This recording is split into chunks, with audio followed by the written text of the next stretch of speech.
Pero siempre fíjense que cuando nosotros estamos trabajando, cuando nosotros estamos haciendo algo para Dios, siempre el diablo va a estar buscando la forma, la manera de impedirte en tu camino que tú llegues lo que Dios tiene para ese lugar. ¿Cuántos dicen amén?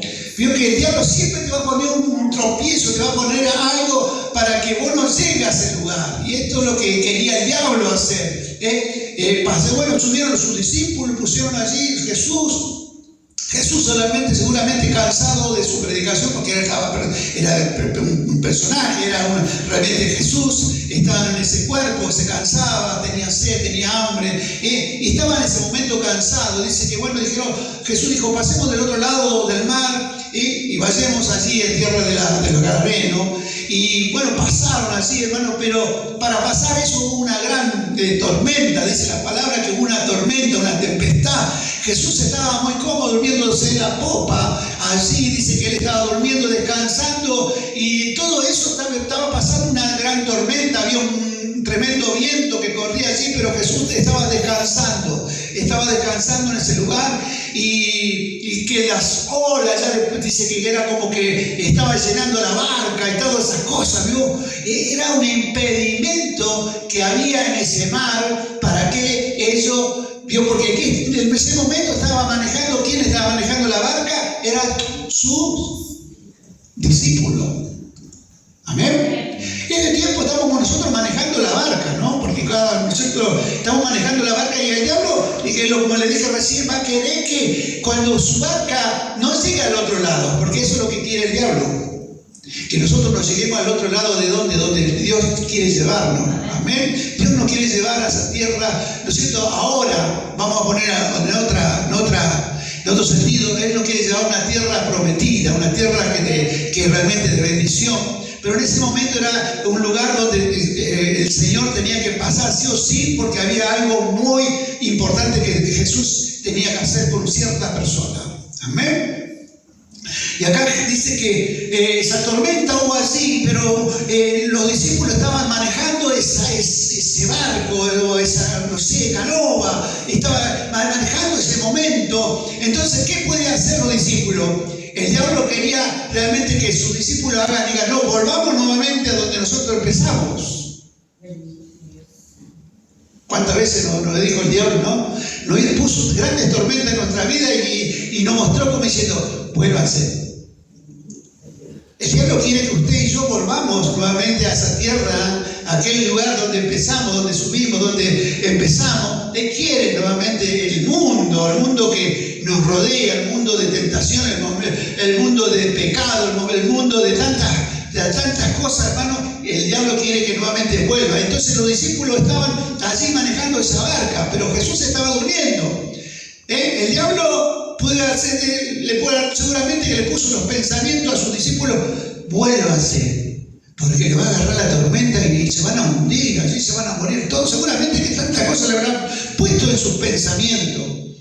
Pero lo bueno que hicieron sus discípulos, que hizo, se fueron a despertar ¿a quién? Al maestro. Qué bueno es realmente esto, hermano, cuando nosotros confianza tenemos en Dios. Cuando nuestra confianza tenemos en el Señor, sabemos que estamos en una tempestad, estamos en un gran problema que a veces pasamos, hermano, y gracias al Señor que antes tal vez corríamos a otro lugar, pero hoy corremos a Jesús cuando tenemos un problema. Amén. Cuando nosotros tenemos un problema, seguramente que usted sabe, le dice, Señor, ayúdame en este problema, en este momento que estoy pasando de enfermedad, momento de tantas cosas. Y así el Señor nos ayuda para que nosotros podamos realmente pasar ese momento. Amén. Y esto lo que pasó era un impedimento que el enemigo pone realmente en ese momento para que no pasen del otro lado. Pero vamos a ver del otro lado qué pasó con el otro lado cuando pasó, ¿no es cierto? Vinieron al otro lado del mar. Veo que ya están en el otro lado del mar. El otro lado del mar, a la región de los Gadarenos. Era un lugar, una ciudad, que sí o sí tenía que Jesús pasar por allí, porque realmente tenía que quedar escrito esto. Este pasaje, el acontecimiento que iba a acontecer en ese momento tenía que quedar aquí en las Escrituras para que hoy podamos nosotros predicar. Amén.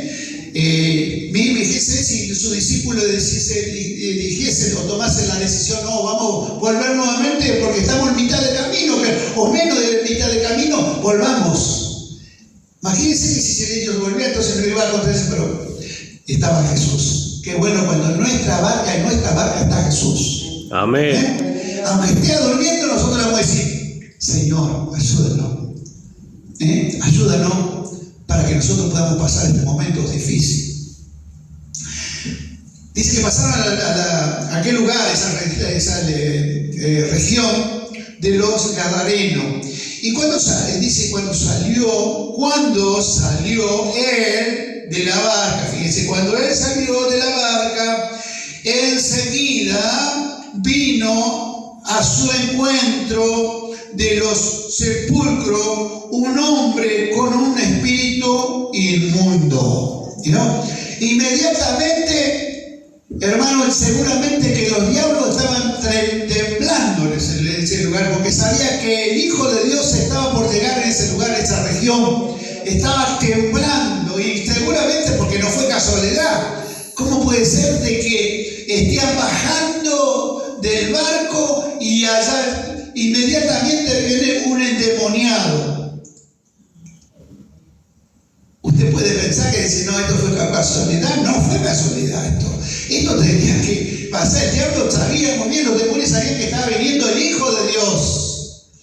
Estaba viniendo en esa tierra, en esa región, estaba viniendo el Hijo de Dios. Y allí tenía que realmente un hombre iba a ser liberado de muchos demonios. Dice que tenía legiones. ¿Cuántos legiones?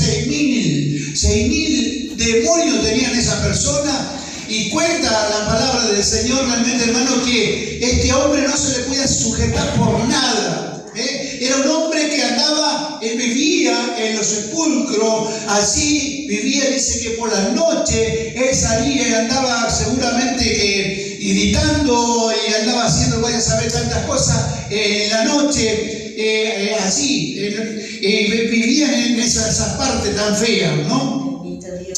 Y si cuando salió él de la barca, enseguida vino al encuentro de los sepulcros un hombre con un espíritu inmundo que tenía morada en los sepulcros. Nadie podía atarlo ni aún con cadena, porque muchas veces había sido atado con grillo y cadena, más la cadena había sido hecha pedazos por él, despedazando